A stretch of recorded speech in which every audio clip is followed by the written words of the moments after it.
Inform human, आप तक सच पहुंचे, यही हमारी कोशिश है। इन्फॉर्म ह्यूमन में आप सभी दर्शकों का बहुत स्वागत है। मध्य प्रदेश विधानसभा चुनाव शांतिपूर्ण संपन्न हो गए हैं और ये एक अच्छी बात है। चुनाव के तुरंत बाद हम विशेष चर्चा के लिए यहाँ उपस्थित हैं और हमारे स्टूडियो में दोनों ही प्रमुख दलों से अतिथि उपस्थित हैं। एक क्रम से हम पहले अतिथियों का परिचय कर लेते हैं। कांग्रेस से पूर्व महापौर ठाकुर जय सिंह जी हैं, आपका बहुत स्वागत है। कांग्रेस के ही वरिष्ठ नेता प्रयास जी गौतम हैं, आपका भी बहुत स्वागत है। एक और अद्भुत व्यक्तित्व के धनी और कांग्रेस के वरिष्ठ नेता रमेश जी व्यास हैं, आपका भी बहुत स्वागत है। मनीष जी सेन लगातार बहुत मेहनत कर रहे थे और आज भी दिन भर से फील्ड में थे, तत्काल हमारे निवेदन पर उपस्थित हुए, आपका बहुत स्वागत है। सोलंकी जी, मनीष जी सोलंकी, आपका बहुत स्वागत है। पूर्व महापौर और आकर्षक व्यक्तित्व के धनी आदरणीय सुभाष जी शर्मा, आप सभी अतिथियों का बहुत स्वागत है। और मतदान का जो प्रतिशत ऊपर नीचे हुआ है सर, यहीं से बातचीत शुरू करते हैं। आपका अनुभव क्या कहता है सर इसमें? देखिए, मतदान का प्रतिशत जब से जागरूकता आई है, बढ़ा है जी, तो सिर्फ मतदान के प्रतिशत से हम यह आकलन नहीं कर सकते हैं कि कौन जीत रहा और कौन हार रहा, क्योंकि हमने पिछले 3 चुनाव का जो ट्रेंड देखा है वो मतदान के प्रतिशत से कहीं प्रभावित नहीं। लेकिन सर इसमें एक संशय जो उठ रहा है कि जो अंचल का जो क्षेत्र है वहाँ प्रतिशत ज्यादा रहता है, शहर में कम रहता है, इसका क्या कारण है? देखो, पिछले चुनाव में भी यही ट्रेंड था। शहर में 76% हुआ था, गांव में 80 से ऊपर गया था। वही ट्रेंड इस बार है, कोई ज्यादा अंतर नहीं है। आप उसमें कोई रीजन बता रहे थे कि शहर में कारण क्या रहता है? नहीं, शहर में 2-3 कारण रहते हैं। एक तो कॉलोनी क्षेत्र है ज़्यादा यहाँ पर, और ज़्यादातर बच्चे या तो बाहर पढ़ रहे हैं या बाहर जॉब कर रहे हैं, तो जो पास में रहते हैं वो तो आके वोटिंग करते हैं, अपना कर्तव्य निभाते हैं। लेकिन बहुत सारे जो दूर है, दूरस्थ क्षेत्रों में है, तो वो नहीं पहुँच पाते और उसका नुकसान शहरी क्षेत्र में होता है। वो ग्रामीण क्षेत्र में छोटा क्षेत्र रहता है और ज़्यादातर लोग बिल्कुल जिम्मेदारी के साथ अपना वोटिंग करने भी जाते हैं। शहरी क्षेत्र में कहीं ना कहीं कुछ कमी रह जाती है। कोई ड्यूटी पे लगा हुआ है, कहीं फैक्ट्री में गया हो, इंडस्ट्री में गया हो या अन्य जगह ड्यूटी कर, वहाँ से विशेष समय मिलता है। लेकिन फिर आदमी क्या होता है, फैक्ट्री में 8 घंटा नौकरी करते तो थक जाता है, तो कोशिश करता है कि टालता है, तो कुछ ना कुछ चीज़ें 2-4% प्रभावित होता है। सर आपने तो बहुत सारे चुनाव देखे भी हैं और लड़े भी। इस बार का जो चुनावी जो माहौल है, अभी हम विश्लेषण पे नहीं आ रहे हैं, सिर्फ माहौल की बात कर रहे हैं, तो पिछले चुनाव की अपेक्षा इस बार का माहौल कैसा देखते हैं? इस बार पूरे मध्य प्रदेश में जी, कांग्रेस का वातावरण है। मैं जहाँ भी गया हूँ और मैंने जहाँ से भी रिपोर्टें ली है, इस बार निश्चित रूप से हम 125 से लेकर 140 तक की हमारी सीटें कांग्रेस की आ रही है और कांग्रेस की सरकार बनेगी। लोगों ने हर जगह परिवर्तन का मूड बनाया है। वो परिवर्तन कितना इफेक्टिव, जो उम्मीदवारों के चुनाव लड़ने की क्षमता पर भी निर्भर करता है, वो कितना करा पाते हैं, उस आधार पर हमको और भी ज्यादा सीटें मिल सकती हैं। तो इसका कारण क्या? परिवर्तन तो शब्द ठीक है, लगातार चल रहा है, लेकिन इस परिवर्तन क्यों? परिवर्तन इसलिए कि लगातार पिछले 20 सालों से प्रदेश में भारतीय जनता पार्टी की सरकार है और जिसकी भी सरकार होती है निश्चित तौर पर उसके खिलाफ कहीं ना कहीं एंटी इनकम्बेंसी होती है। तो उस एंटी इनकम्बेंसी बड़ा कारण है। दूसरा, सरकार के लेवल पर जो मीडिया के माध्यम से और अन्य माध्यमों से जो मालूम पड़ रहा है कि मंत्रियों का भ्रष्टाचार था, चेहरों का नहीं बदलना, मुख्यमंत्री का चेहरा नहीं बदलना, ये सब कारण से ऐसा लगता है कि जनता परिवर्तन के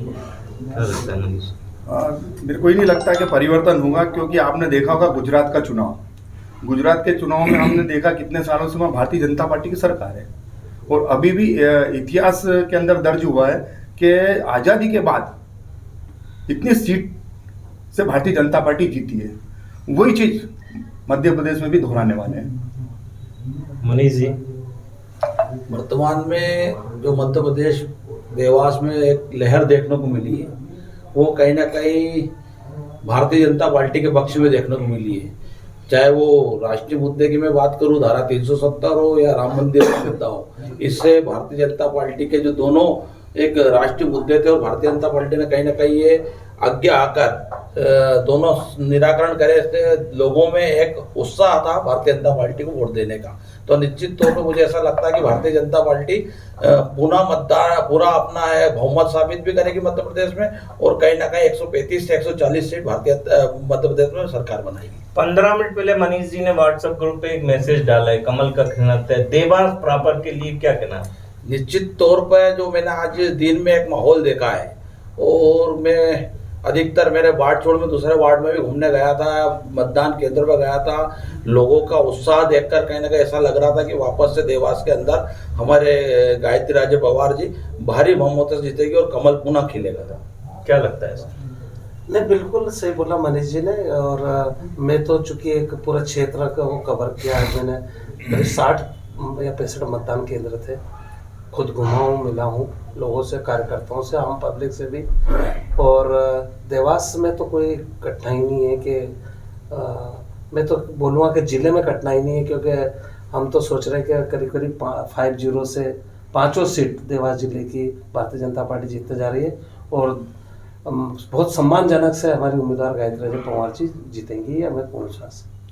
सर, प्रेस वार्ता में अभी 8 दिन पहले आप भी थे, एक बात आपने अपनी तरफ से भी कही थी और तमाम बड़े नेताओं का पक्ष रखते हुए कहा था आपने, ये बातें बीच में उठ रही थी कि प्रदीप जी के साथ बड़े नेता साथ में नहीं है और ये कहीं ना कहीं चुनाव को प्रभावित कर सकता है। ये आपको ऐसा लगा था कि वाकई ये स्थिति थी? नहीं, ऐसा कुछ भी नहीं था। देखो, हर नेता को अपनी जवाबदारी दी जाती है। मेरे पिछले 1.5 साल से लगातार मेरे को खरगोन में जवाबदारी दी थी। मैंने बोला था कि मुझे देवास में भी मुझे काम करना है, तो उन्होंने साफ मना कर दिया कि आपने इतना अच्छा काम करा है खरगोन में, आप नहीं जा सकते हो। मैंने प्रदीप से अनुरोध किया भाई कि तुम बोलो संजय दत्त को यहाँ जरूरत है मेरी। प्रदीप ने भी वहाँ बात करी, ऊपर हमारे जो प्रभारी थे उन्होंने साफ मना कर दिया कि हम नहीं छोड़ेंगे। हमको 1 मिनट भी नहीं छोड़ा, त्योहार पे नहीं रहने दिया हमको। बड़े मुश्किल से हम, वो हमारे यहाँ वो पगड़ी अगड़ी थी हमारे गांव में, मेरे परिवार में, उसमें आया, उसमें नाराज हो गए। वो लोगों ने शिकायत भी कर दी। कहीं ना ऐसे ही है, कांग्रेस में हमारा तो बड़ा वो है, तो हमारे को पूरी जवाबदारी वहाँ की थी, खरगोन की मैंने दी। और मैंने इसलिए आपके उस दिन भी पत्रकार वार्ता में मैंने बोला कि भैया मैं पूरी तन मन धन से, मेरे सभी साथी लगे रहे हैं भाई, उपयोग करना उनके हाथ में था।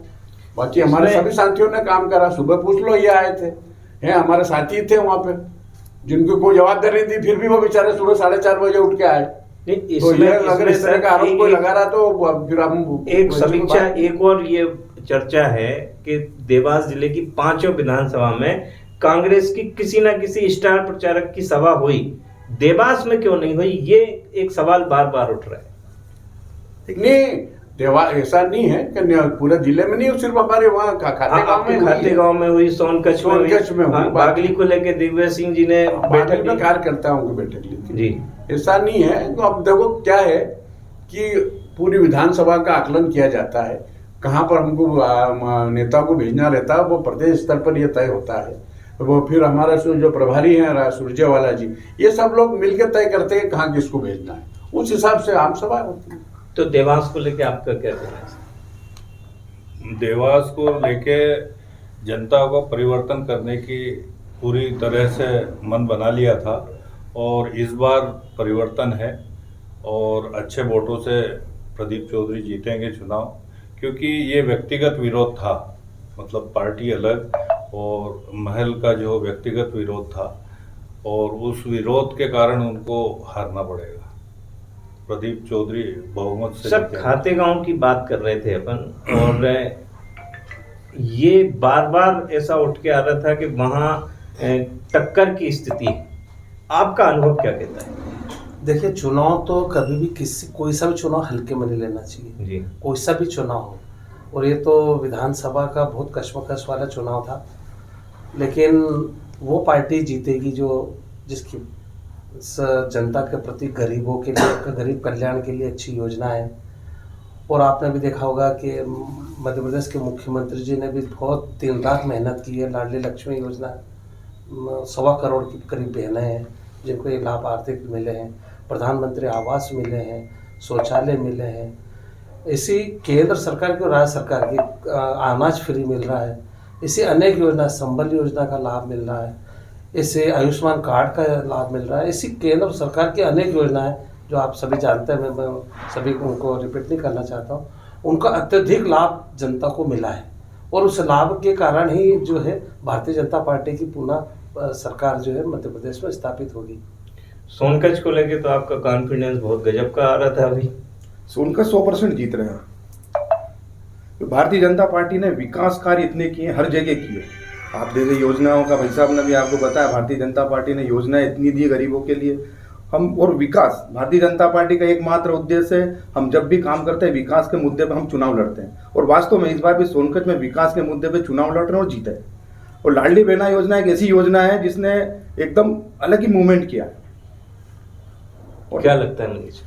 देखिए, सज्जन वर्मा जी हमारे वरिष्ठ नेता है और मध्य प्रदेश में अगर हम कुछ लोगों की गिनती करें, उनमें से एक वो ऐसे नेता हैं कि उनकी हर सुबह उठने के बाद सोनकच्छ में गुजरती है और हर शाम भी उनकी सोनकच्छ में गुजरती है और लगातार 5 साल तक वो सोनकच्छ में एक्टिव रहते हैं और लगातार उन्होंने सोनकच्छ में काम किए हैं। हर आदमी के काम किए और काम करते समय वो ये नहीं देखते कि भारतीय जनता पार्टी का या कांग्रेस का है। उन्हें लगता है कि बस ये व्यक्ति है और सोनकच्छ का है, क्षेत्र का है। तो हमें नहीं लगता कि इतना सक्रिय आदमी कहीं से भी कोई चुनाव को लेके कोई परेशानी है, तो निश्चित तौर पे जीतेंगे और अच्छे मतों से जीतेंगे। सर, हाटपिलिया से अभी राजवीर सिंह जी ने 15 मिनट पहले एक पोस्ट शेयर की है सभी वोटर्स के लिए, जिसमें उन्होंने लिखा है कि जीत के परिणाम जो भी हों, लेकिन हम आप लोगों का दिल जीतने में कामयाब रहें। उनकी इन लाइनों का क्या अर्थ निकाला जा सकता है? आप मैंने बोला ना, हमारे पूरा परिवर्तन की लहर है हर विधानसभा में जी, और हाटपिलिया में भी जो है हम निश्चित रूप से चुनाव जीतेंगे। मनोज के खिलाफ बहुत एंटी इनकम्बेंसी है।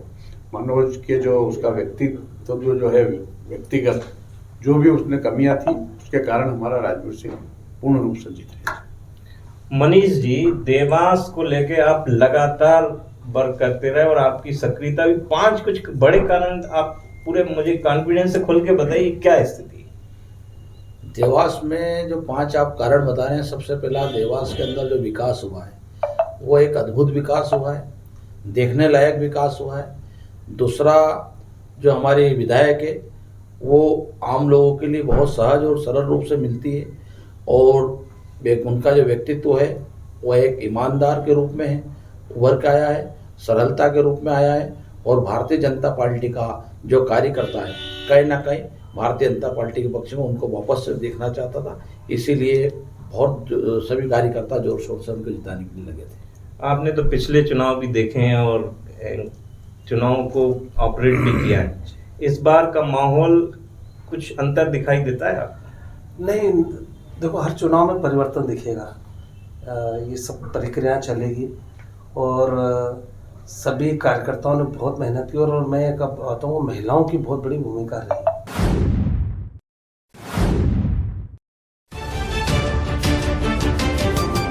इन्फॉर्म ह्यूमन, आप तक सच पहुंचे, यही हमारी कोशिश है।